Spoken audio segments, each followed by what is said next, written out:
Halo pemirsa GPR TV dari Sabang sampai Merauke, dari Miangas hingga Pulau Rote. Kembali lagi bersama Bilki Sabila dalam program Kominfo Newsroom. Halo pemirsa GPR TV dari Sabang sampai Merauke.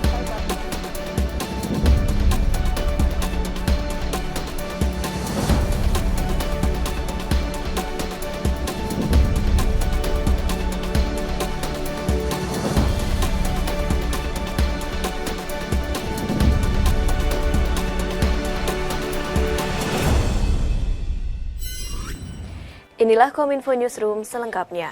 Pemirsa, jelang Lebaran 2022, Presiden Joko Widodo melakukan peninjauan distribusi BLT minyak goreng kepada 100 keluarga penerima manfaat. Dalam sambungan video call dengan perwakilan kantor pos dari 6 lokasi berbeda, Presiden meminta jajarannya untuk mempercepat penyelesaian bantuan langsung tunai.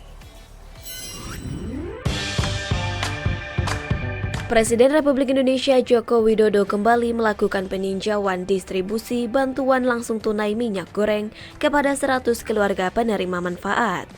Presiden memastikan bahwa bantuan tersebut dapat disalurkan dengan baik kepada masyarakat.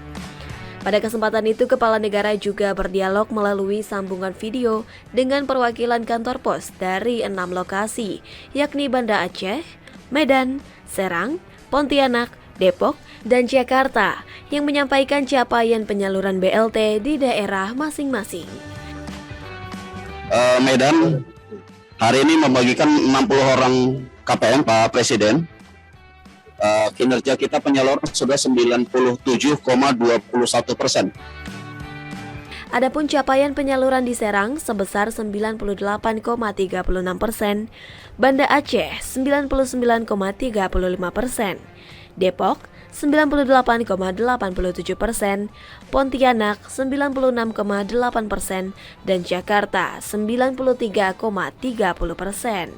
Usai menerima laporan, Presiden mengingatkan kepada jajaran terkait untuk segera menyelesaikan penyaluran bantuan. Tolong disampaikan kepada para penerima bahwa BLT minyak goreng ini betul-betul digunakan sesuai yang telah diarahkan oleh Menteri Sosial, baik itu untuk membeli minyak goreng maupun sembako, tapi jangan dipakai untuk beli pulsa. Informasi lainnya, Presiden Joko Widodo bersama Gubernur DKI Jakarta Anies Baswedan meninjau kesiapan sirkuit Formula E di Ancol kemarin. Dalam kunjungannya, Presiden Joko Widodo berharap pembangunan sirkuit berjalan sesuai dengan jadwal yang telah ditetapkan. Presiden Joko Widodo bersama Gubernur DKI Jakarta Anies Baswedan meninjau sirkuit Formula E di Ancol, Jakarta Utara pada Senin 25 April lalu. Dalam peninjauan tersebut, Presiden mengatakan ajang balapan mobil listrik ini siap digelar pada Juni mendatang. Diketahui, sirkuit Formula E memiliki panjang lintasan 2,4 km dan lebar 12 km. Sirkuit tersebut memiliki ciri khas di mana di beberapa tikungan terdapat kemiringan yang memungkinkan setiap pembalap memiliki kecepatan yang lebih tinggi. Saat berkeliling, Presiden tampak sesekali berhenti untuk melihat langsung sirkuit yang telah selesai di aspal tersebut. Presiden pun berharap proyek pembangunan sirkuit tersebut dapat berjalan sesuai dengan jadwal yang telah ditetapkan. Kemudian mungkin yang tinggal dikejar pedok dan untuk grandstand-nya masih ada waktu nanti habis Lebaran, dan ya kita harapkan nanti di awal Juni kita bisa melihat balapannya. Ya. Pada kesempatan yang sama, Anies mengatakan kondisi trek sirkuit saat ini sudah rampung 100%.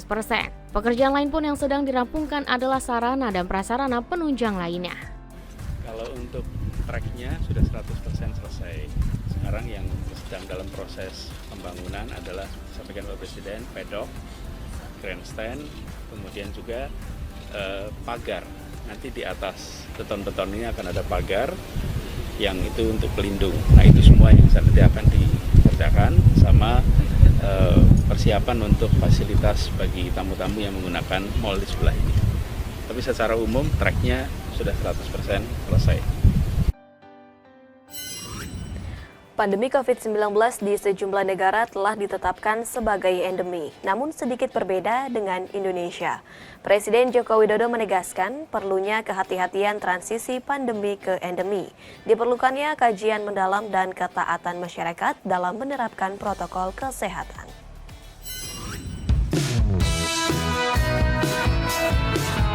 Presiden Republik Indonesia Joko Widodo memandang bahwa transisi dari pandemi COVID-19 menuju endemi harus dilakukan secara hati-hati melalui berbagai tahapan. Hal tersebut diungkapkan Presiden terkait diperbolehkannya mudik pada Lebaran tahun 2022 dan dampaknya pada transisi tersebut. Menurut Presiden, pemerintah tak ingin mengikuti negara lain dalam melonggarkan protokol kesehatan, seperti memperbolehkan membuka masker. Karena itu, pemerintah tidak akan tergesa-gesa melonggarkan kebijakan agar bisa segera beralih menuju periode endemi. Yang pertama memang mudik kita perbolehkan karena melihat angka-angka kasus harian memang sudah sangat rendah. Dan kasus aktifnya kan sudah di bawah 20.000, memang rendah. Tetapi apapun ada masa transisi yang kita masih harus hati-hati. Saya tidak ingin kayak negara-negara lain langsung buka masker. Tidak. Ini masih ada transisi kira-kira 6 bulan. Kita lihat seperti apa, baru nanti silahkan kalau di luar ruangan buka masker, kalau di dalam ruangan masih tetap pakai masker. Ada tahapan-tahapan dan kita tidak perlu tergesa-gesa. Karena apapun kita punya pengalaman saat Delta seperti apa, saat Omikron seperti apa, sehingga kehati-hatian, kewaspadaan itu tetap harus.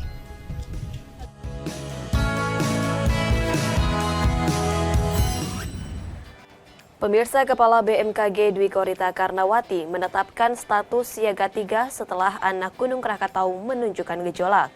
Dwi Korita pun mengimbau masyarakat untuk waspada dan bersiap jika proses evakuasi harus dilakukan.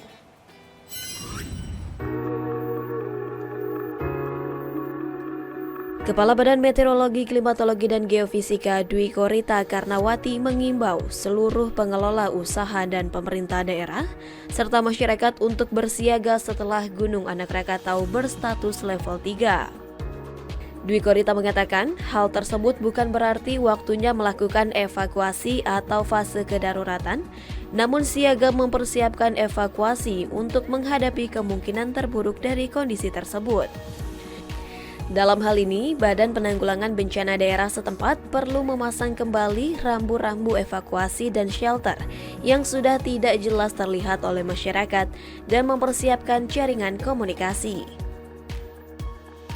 Saat ini, BMKG bekerja sama dengan sejumlah institusi mempersiapkan suatu terminal pemancar dan penerima transmisi satelit untuk jaringan komunikasi apabila terjadi bencana akibat aktivitas anak Krakatau. Dengan meningkatnya level aktivitas Gunung Anak Krakatau dari level 2 menjadi level 3 yang disampaikan oleh PVMBG Badan Geologi, maka masyarakat diminta untuk waspada terhadap potensi gelombang tinggi atau tsunami, terutama di malam hari saat kita tidak bisa melihat berbagai kemungkinan dari arah laut. Dan tentunya waspada sesuai dengan diminta untuk waspada terhadap potensi gelombang tinggi atau tsunami sesuai dengan informasi yang disampaikan oleh BMKG. Kepala BMKG Dwi Korita berharap dari persiapan tersebut masyarakat dapat mengantisipasi datangnya bencana ketika aktivitas Gunung Anak Krakatau mulai meningkat dan informasi yang diberikan pada saat ini dapat dilanjutkan dengan persiapan di lapangan.